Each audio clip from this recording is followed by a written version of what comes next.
Hello dear students, welcome to G centric. चलिए आज का क्वेश्चन मेरे सामने है। Question number 84। Let A be n n cross n real matrix such that A square is equal to identity matrix. अच्छा जी। And Y be n n dimensional vector. अच्छा ठीक है। Then the linear system of equation A X is equal to Y has. अच्छा क्या क्या दिया हुआ है जी, आगे इधर है जी, इधर है। A be n n cross n real matrix such that, condition दे दी है और कंडीशन है ये, दिस कंडीशन है। ओके तो ए एक मैट्रिक्स हुआ और ये मैट्रिक्स एन क्रॉस एन का है और वहाँ पे y एक n डायमेंशनल मैट्रिक्स है, मतलब n क्रॉस 1 है। Then the linear system of equation ax is equal to y has no solution, unique solution, more than one but infinite many independent solution, this and that. समझना पड़ेगा मतलब। Okay अच्छा, a जो matrix है, हाँ a जो matrix है ना, वो उसकी इंफॉर्मेशन आप यहाँ से निकालेंगे। इंफॉर्मेशन दी हुई है कि ए स्क्वायर कर देंगे तो वो ये होगा साहब, है ना। तो इस कंडीशन को सेटिस्फाई करते कोई सा भी मैट्रिक्स मैं मान लेता हूँ। अच्छा ए की वैल्यू यदि आई ही हो, आइडेंटिटी मैट्रिक्स ही हो, और अब यदि ए स्क्वायर भी निकाल लूँ तो भी यही आएगी ना। या आप जनरलाइज तरीके से करना चाहें तो वो भी कर सकते हैं। ए को मान लीजिए A B C D multiply कीजिए और उसकी वैल्यू आइडेंटिटी मैट्रिक्स के बराबर आनी चाहिए। लेकिन चूंकि एक सेटिस्फाई कर देगा तो सब सेटिस्फाई करें। अब देखो जरा ध्यान से। यस सर, बिल्कुल आप सही बोल रहे हो कि एक मैट्रिक्स जो है ना, आप ये निकाल सकते हो यदि यहां से फेच करना चाहो तो। एक कंडीशन ये हो सकती है कि ए जो है वो एन क्रॉस एन का आइडेंटिटी मैट्रिक्स हो। एन की वैल्यू चलो 3 मान लेता हूं, सो 0 0 0 1 0 0 0 1 3 क्रॉस 3 का मैट्रिक्स है ये। अब जैसे ध्यान से देखो, आप क्या कर रहे हो, ए एक्स प्लस वाई कर रहे हो जी। अब इस इक्वेशन के सॉल्यूशन निकालेंगे हम, सारी चीजें पुट करेंगे। हमारे पास एक रास्ता यहां से आ गया कि सर ये a जो है ना, इसका डिटर्मिनेंट निकाला जा सकता है and that is not equal to 0 because a is the identity matrix. और यहां से इसकी आप डिटर्मिनेंट निकालोगे तो वो 0 तो कतई नहीं आएगा राजा, कतई नहीं आएगा। तीनों रोज लीनियरली इंडिपेंडेंट है। और यदि ये हो, ये सिचुएशन हो, तो इसका मतलब ये होता है कि रो ऑफ a बिल्कुल 101% a augmented b matrix, b में यहाँ y है तो उसके बराबर होगी। और ये इसके वेरिएबल्स के बराबर भी है, नंबर ऑफ वेरिएबल्स, 3 वेरिएबल्स। यदि 3 वेरिएबल इक्वेशन में तो 3 ही रैंक आ रही है, देख लो भले। तो ये किसको इंगित करता है सर, ये यूनिक सॉल्यूशन को बताता है। एकदम मक्खन की तरह क्लियर है ना जी? यस सर, मक्खन की तरह क्लियर है। क्या आंसर होगा? आंसर होगा यूनिक सॉल्यूशन। तो इन्फॉर्मेशन जो दी हुई होती है ना, वहीं से चीजें फेच करनी पड़ती है। मान लो नहीं पता आपकी खोपड़ी में कि ए को मैं आई मान लूं और ए का स्क्वायर कर दूं तो आई आएगा, क्योंकि आपको पता है आई का मल्टीप्लाई आई में ही कर दो। Identity matrix multiply with the identity matrix, you will get I itself. लेकिन जनरलाइज तरीके से आप जा सकते थे चाहते तो, इन्फॉर्मेशन आपके पास नहीं, लेकिन ये इक्वेशन आपको सेटिस्फाई करवानी पड़ती। ए की वैल्यू आप मान देते ए बी सी डी। अब ए बी सी डी खुद से मल्टीप्लाई करो और वो सेटिस्फाई करना चाहिए 1 को। उसके बाद आगे प्रोसीड करते तो भी कहानी बन जाती।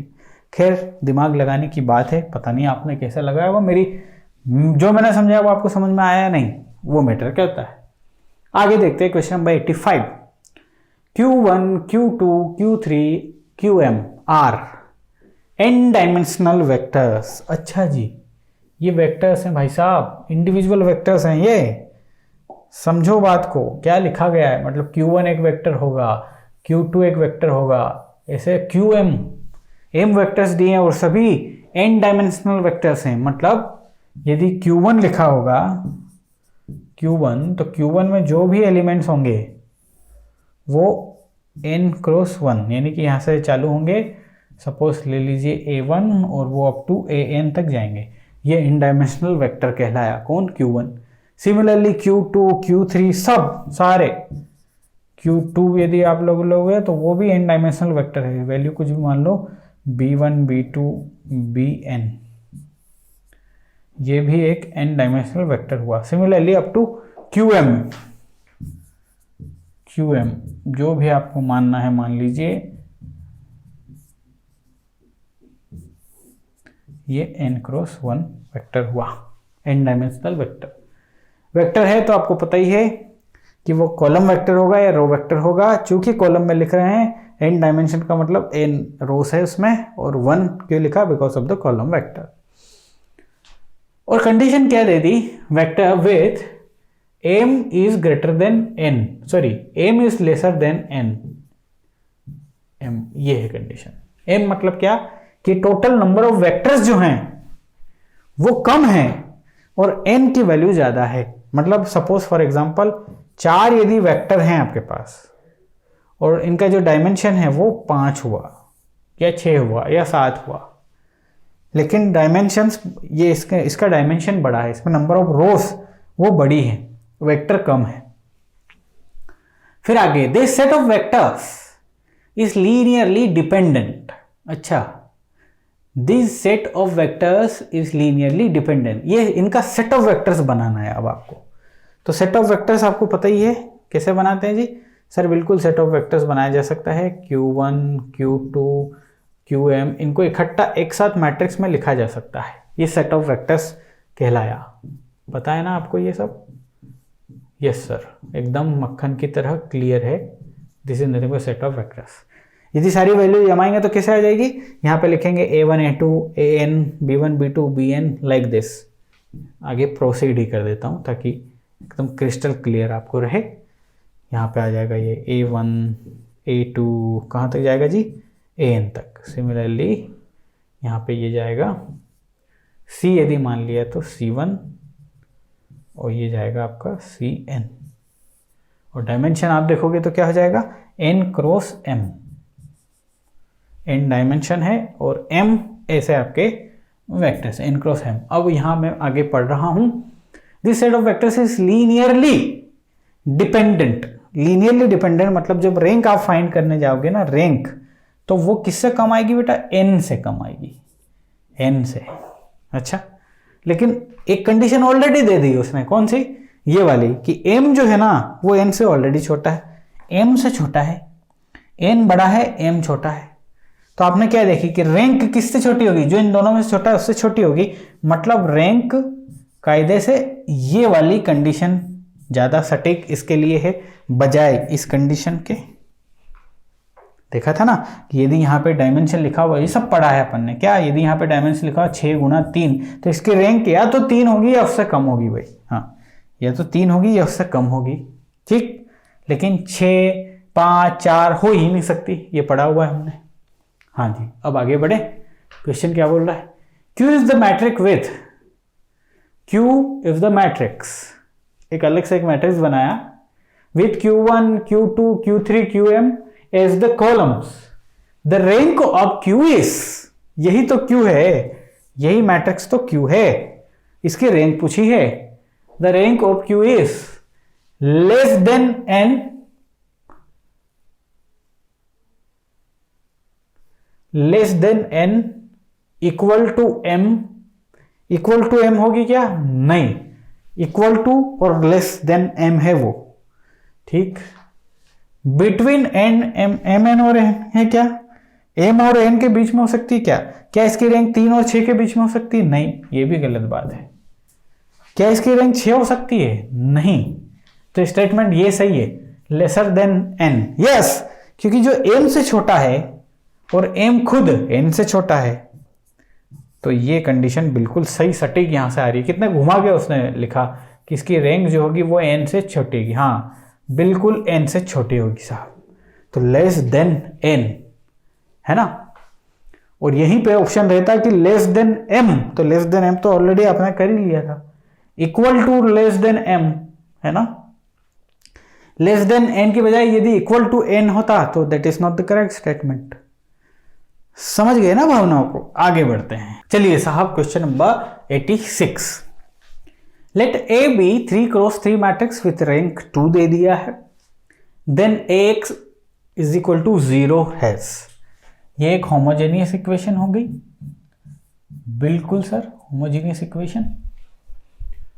ए की जो रैंक है, ऑर्डर है 3 और उसका रैंक है 2, ऑर्डर है 3 और रैंक जो है वो 2 है। अब ये क्या होगा बताइए?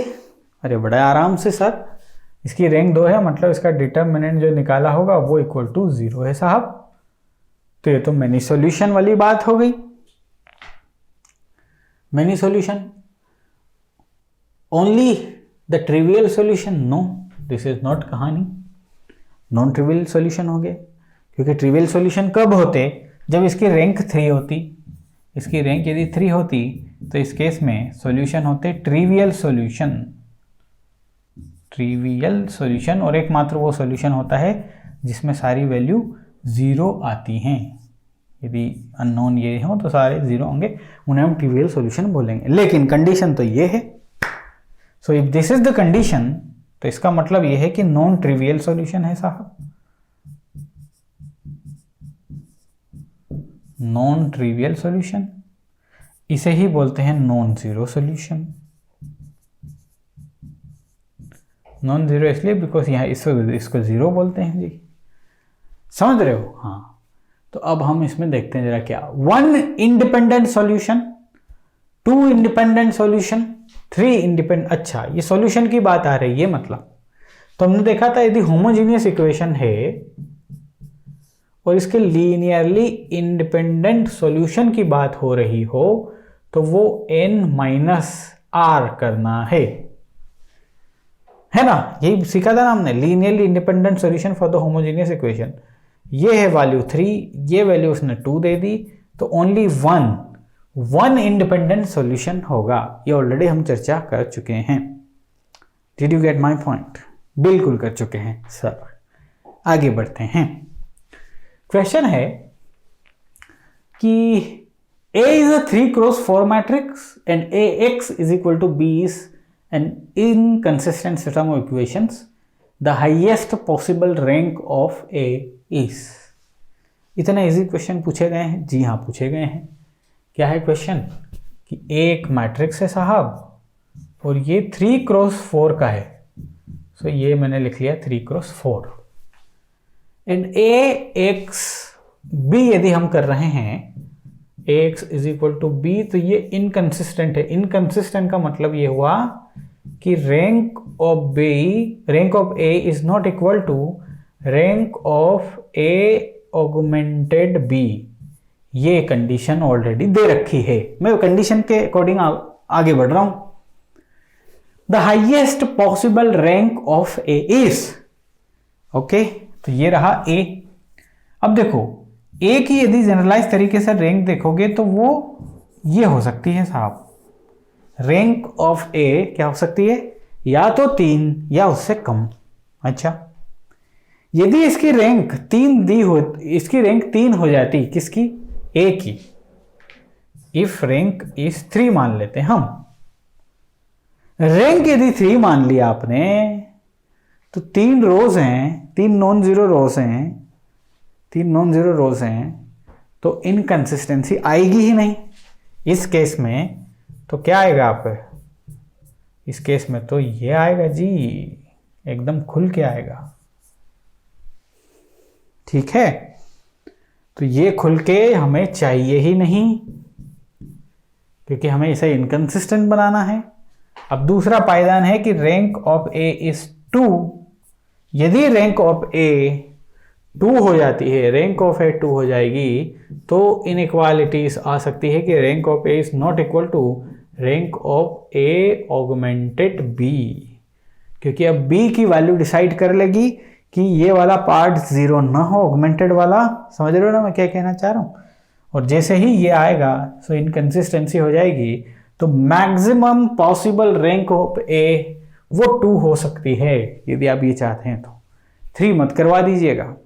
3 करवा दी तो उसमें 3 नॉन जीरो रोज हैं, 3 नॉन जीरो रोज है तो पक्का उसका मतलब क्या कि ये कंडीशन और ये कंडीशन मतलब सॉल्यूशन एग्जिस्ट। हमें चाहिए इनकंसिस्टेंस, इनकंसिस्टेंस का मतलब होता है सॉल्यूशन डज नॉट एग्जिस्ट।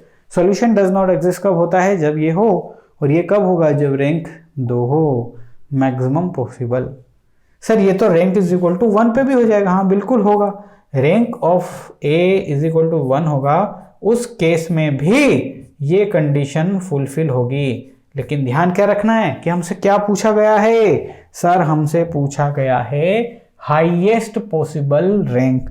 अगली बार एग्जामिनेशन में यदि हमसे पूछ ले लोएस्ट पॉसिबल रैंक तो हड़बड़ी में नहीं रखना है, जो लिखा है उसे पढ़ना है। यदि लोवेस्ट पॉसिबल रैंक होती तो हम 1 करते, क्योंकि रैंक 0 तो होती नहीं, डिफाइन नहीं होती रैंक 0, बट ऑप्शन में देगा ही नहीं, ऑप्शन में दिया है तो फिर 0 चूज करना पड़ेगा, क्योंकि rank is not there, define नहीं कर सकते, लेकिन मैथमेटिकली उसको हम 0 मान के चल लेते हैं। वैसे ऑप्शन में नहीं देगा आपको यदि लोवेस्ट पूछेगा तो। समझ में आ गई ना बात। आगे, consider a non homogeneous system of linear equation representing mathematically an overdetermined system. Such a system will be consistent, having unique solution and this and that, and 4 option पूछ लिया। बहुत अच्छा प्यारा क्वेश्चन है ये। Consider non homogeneous system of linear equation है, क्या वो बोल रहा है वो सब करना पड़ेगा मेरे को। Non homogeneous system of linear equation यानी कि ax is equal to b where b is not equal to 0, so this is not homogeneous system of equations representing mathematically on overdetermined system। overdetermined system क्या होता है, शायद इसकी चर्चा हम पहले कर चुके हैं। overdetermined system का मतलब सीधा सा ये होता है कि नंबर ऑफ इक्वेशंस ज्यादा है और अननोन कम है। तो नोट कर लो जरा, overdetermined system, ठीक है। ओवर डिटरमाइंड सिस्टम वो है जिसमें number of equations number of unknown से ज्यादा हो, ये लिख दिया मैंने। ओवर डिटरमाइंड सिस्टम वो हो गया जिसमें नंबर ऑफ इक्वेशन, इसके नाम से भी समझ में आ रहा था कि ये क्या कहना चाह रहे हैं हमको, है कि नहीं, ठीक है। Such a system will be, निकालते हैं अब हम, तो ax plus b is not equal to 0 है, ठीक है। एक रेंडमली मैं मान लेता हूं, x plus y is equal to 1, x plus 2y is equal to 3, 3x plus y is equal to 1। अब आप जरा देखो इसको जरा ध्यान से कि इक्वेशंस कितनी है इसमें, 3 है, 1 2 3 इक्वेशन, और अननोन कितने हैं, x और y है। तो इक्वेशंस जो हैं वो है 3 और अननोन्स जो हैं वो हैं 2। कौन कौन से अननोन, x एंड y। तो ये एक ओवर डिटरमाइंड सिस्टम हुआ। अब ओवर डिटरमाइंड सिस्टम का सॉल्यूशन निकालने की कोशिश करते हैं, फिर मैच करेंगे ऑप्शंस को, ठीक है। चलो इनको रखते हैं। सो ये हो जाएगा 1 1 एंड 3, ये हो जाएगा आपका 1 2 1 1 3 1। ये मैंने A ऑगमेंटेड B मैट्रिक्स बना दिया है। समझ में आ रहा है ना आपको, बिल्कुल समझ में आ रहा है सर। यहाँ ये बीच में बैरियर है आपका। आगे प्रोसीड करूँ, ठीक है। क्या करना हमें, रो एचेलॉन फॉर्म से रैंक फाइंड करनी है। तो हमारा टारगेट कौन हो गया सर, हमारा टारगेट इसको 0 बनाना है, इसको 0 बनाना। चलिए ऑपरेशन लगा देता हूँ मैं। ऑपरेशन में लगा रहा हूं कि R2 में चेंज करूंगा और R2 माइनस R1 करने जा रहा हूं। दूसरा ऑपरेशन साइमल्टेनियसली R3 को चेंज करूंगा और R3 माइनस 3R1 करूंगा, ठीक है सर। चलो, सो ये है 1 1 1, इसमें फर्क नहीं पड़ा, यहाँ बीच में बैरियर है तो ये बैरियर बना दिया मैंने। 1 में से 1 गया सो 0 बचा, 2 में से 1 गया 1 बचा, 3 में से 1 गया तो 2 बचा। क्लियर है जी। 3 का गुणा किया, यहाँ से सब्ट्रैक्ट किया तो 0 बचा। 3 का गुणा किया 1 में से गया तो -2 बचा। 3 का गुणा किया 1 से गया तो -2 बचा। एम आई राइट? बिल्कुल राइट। क्या है रो एचेलॉन फॉर्म में कन्वर्ट हो चुका है? नहीं सर, यहाँ 0 है, यहाँ 2 0 होनी चाहिए। तो चलो इसको हम 0 बनाते हैं इसको। तो इसको 0 बनाने के लिए मैं ऑपरेशन अब लगाने जा रहा हूँ कि R3 में मैं लिखूंगा और R3 प्लस 2R2 करने जा रहा हूँ मैं। आगे बस मैं ये ऑपरेशन में लगाने जा रहा हूँ अब यहाँ। तो ये हो जाएगा 1 1 1, ये हो जाएगा 0 1 और 2।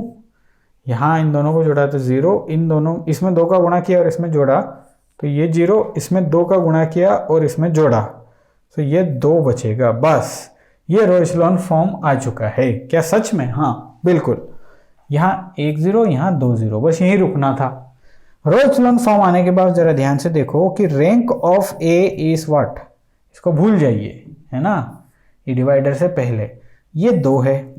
और rank of A augmented B की रैंक कितनी है बेटा? 3 है। ये तो इनइक्वालिटी आ गई। अरे भाई यस, इस सिस्टम के लिए rank of A is not equal to rank of A augmented B always. So this is nothing but inconsistent. क्या है ये? इनकंसिस्टेंट। तो ये हमेशा ऑलवेज होगा। यदि ओवर डिटरमाइंड सिस्टम आ जाए तो वो हमेशा इनकंसिस्टेंट है, उसका सॉल्यूशन नहीं निकाल सकते। बशर्ते ऑब्वियस सी बात है यार, डिपेंडेंसी लीनियरली इंडिपेंडेंट इक्वेशन लूंगा मैं।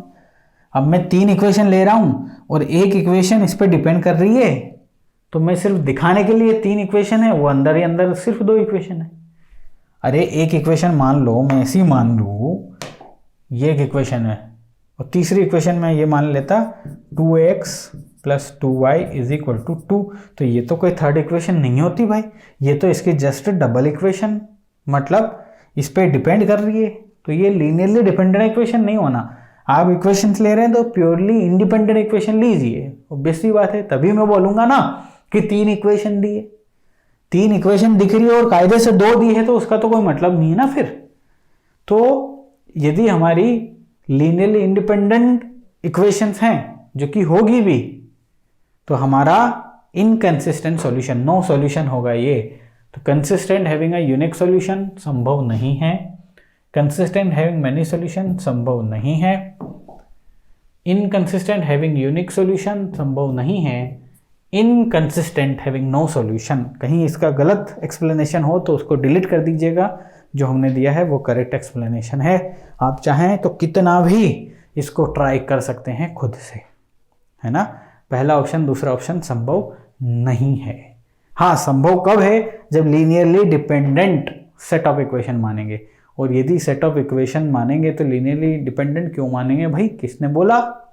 ओवर डिटरमाइंड सिस्टम को मैंने बोल दिया कि नंबर ऑफ इक्वेशन इससे ज़्यादा होनी चाहिए। ये परम सत्य है कि number of equation number of unknown से ज़्यादा होनी चाहिए। तो नंबर ऑफ इक्वेशन वो लीनियरली क्या रखोगे आप? इंडिपेंडेंट रखोगे। आगे बात समझ में? Linearly independent, yes. And this is the last question. Consider the following system of linear equations. ठीक है, notice that second and third column of the coefficient matrix are linearly dependent. कहाँ है जी सेकेंड एंड थर्ड कॉलम्स? ये second column है और ये third column है, ये इसका लीनियरली डिपेंडेंट बोल रहा है। हाँ बोल रहा है, देखो इसमें 4 का गुणा करो, सो -4 का गुणा करो, ये आ जाएगा। -4 का गुणा करो, -12, -4 का गुणा हाँ, ये लीनियरली डिपेंडेंट है। आगे क्या बोल रहा है? For how many value of alpha the system of equation have infinitely many solutions.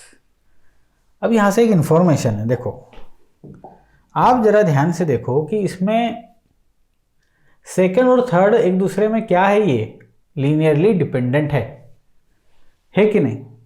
तो सेम टू सेम कहानी कंक्लूजन जब निकलेगा तो रोस में भी निकलेगी कि कोई एक रो दूसरी 2 रो पे डिपेंड कर जाएगी। अच्छा जी, ऐसी बात हकीकत में है क्या? वो देखते हैं, हम समझेंगे। इसने पूछा how many values of alpha does the system of equation have infinite many solution. मैं आगे इसको प्रोसीड कर रहा हूँ सिंपल सा। सो 2 4 1 1 3 2 -4 -12 -8, ये हो जाएगा अल्फा 5 एंड 7, और ये है बीच में बैरियर ऑगमेंटेड वाला। ये क्या है मेरा अब यहाँ से मकसद? मेरा मकसद यहाँ से है रैंक फाइंड करना। ठीक है, तो रैंक फाइंड करेंगे। टारगेट पॉइंट ये 0 बनाना, ये 0 बनाना, इसको 0 बनाते हैं। सो मैं ऑपरेशन लगाऊंगा कि R2 को चेंज कर रहा हूँ साहब, और R2 माइनस 2R1 कर रहा हूँ, 2R1। दूसरा ऑपरेशन है मैं R3 को कर रहा हूँ अपडेट। एक काम करें, मत करो, सबसे पहले इनको इंटरचेंज कर लेते हैं तो काम हो जाएगा। सबसे पहला ऑपरेशन ये लगा देता हूँ कि R3 को मैं इंटरचेंज कर लेता हूँ R1 से, ये 1 ऊपर पहुँचा देते हैं।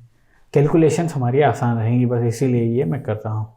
सो 1 2 -8 और ये 7, ये 4 as it is, 3 as it is, -12 और 5 एज इट इज। ये नीचे आ गया 2 1 -4 एंड अल्फा, बीच में बैरियर है। ठीक, कोई इशू नहीं। अब मुझे ये 0 बनाना है तो ऑपरेशन लगा दे रहा हूँ मैं। R2 को चेंज कर रहा हूँ और R2 -4R1 करने जा रहा हूँ। चलेगा? बिल्कुल चलेगा सर। उसके बाद मैं R3 को अपडेट करने जा रहा हूँ और R3 -2R1 करूँगा। ओके, तो ये कंडीशन करने के बाद अब हम लिखेंगे यहाँ पे। ठीक है, कंडीशन हम डाल रहे हैं। सो 1 2 -8 और 7। ठीक है, चलो यहाँ 4 का मल्टीप्लाई किया, इसमें से गया तो ये 0। 4 का मल्टीप्लाई 3 -8, सो -5 बचा। -12 + 32, सो 20 बचा। 5 -28, सो -23 बचा। Okay, let's come over. 2 में से 2 गया 0, 1 -4, सो -3, -4 और +16, सो this is 12 if I am not wrong, और ये हो जाएगा अल्फ़ा -14, अल्फ़ा -14। ठीक है साहब, धीरे धीरे आगे बढ़ रहा हूँ मैं। क्या रो एचेलॉन फॉर्म में आ चुका है? 9 रो एचेलॉन फॉर्म में। यहाँ 1 0, अब यहाँ पे 2 0 चाहिए, मतलब ये 3 वाले को भी 0 बनाना है, इसको बनाना है 0। तो क्या कर सकता हूँ मैं? R3 में मैं 5 का गुणा करूँ, 5 R3 करूँ तो ये 15 हो जाएगा, और यहाँ 3 करूँ, 3 R2 में करूँ इसको तो ये भी 15 हो जाएगा। सो -15 में से -15 जाएंगे तो 0 हो जाएगा, है ना? ठीक है ना जी, बिल्कुल आगे बढ़ रहा हूँ। सो 1 2 -8 7, 0 -5 20 -23। थोड़ा सा मुश्किल होगा, लेकिन मुश्किलें आसान हो जाएंगी। ये 0 बन जाएगा, है ना? अब यहाँ क्या कर रहे हैं? 5 R3 मतलब 12 × 5 60 माइनस 3 × 20, ये भी 60। वाह, ये भी 0 आ रहा है, बहुत ही बढ़िया है। ठीक है, अब यहाँ इसकी बारी, तो इसमें हम कर रहे हैं 5 का गुणा। सो 5 अल्फ़ा -14, और उसमें से माइनस, तो माइनस वहाँ भी है, तो ये कर रहे हैं प्लस हो जाएगा। 23 में हम गुणा कर रहे हैं 3 का। तो दिस इज द कंडीशन। बस ये रो एचेलॉन फॉर्म आ चुका है ना? बिल्कुल, 1 0 और फिर 2 0। ठीक है, ये पूरी रो 0 मान लिया, तो फिर ये ऊपर वाला हिस्सा ही रो एचेलॉन फॉर्म में। अब हम यहाँ पे आते हैं। इसने क्या बोला हमें? For how many values of alpha does system of equation have infinitely many solutions? How many values of alpha? अच्छा जी, तो यहाँ पे इन्फाइनाइट मैनी सॉल्यूशन तभी होगा जब row rank of A is equal to rank of A augmented B हो सी, और वो कब होगा जब ये तो 0 आ गया ना, ये 2 आ रही है। अब ए मैट्रिक्स को यदि देखोगे यहाँ से तो उसकी रैंक 2 आ गई, इसकी भी रैंक 2 आनी चाहिए। वो डिसाइड कौन करेगा? ये पॉइंट, इसकी वैल्यू होनी चाहिए 0। यहाँ से अल्फ़ा की वैल्यू निकल के आएगी एक्चुअली 5 अल्फ़ा माइनस 14 प्लस 2 3 गुणा 3 इज इक्वल टू 0। सब सही जा रहा है क्या? देखते हैं जरा क्या होता है। सो ये हो जाएगा 5 alpha minus 70 plus 6 and 6 is equal to 0। नहीं सॉरी, ये तो है 69। Okay, alpha is equal to 1/5। Okay, only 1 value आ रही है एंड दैट इज 1/5। तो आंसर जो होगा वो होगा 1 वैल्यू होगी एंड दैट इज 1/5। ओके जी, चलिए अब अगली क्लास में मिलेंगे और स्टार्ट करेंगे आइगन वैल्यूज और आइगन वेक्टर, जो कि बहुत ही महत्वपूर्ण है गेट पॉइंट ऑफ व्यू से। ढेर सारे क्वेश्चंस वहाँ से आए हैं और ढेर सारे ट्रिक्स हैं हमारे पास उनको सॉल्व करने की। बहुत ही आनंद आएगा आपको। आइगन वैल्यू और आइगन वेक्टर अब आपकी टिप्स पे रहेगा और आपको पता है जो हम बोल रहे हैं उसका मतलब है ना। Bye bye.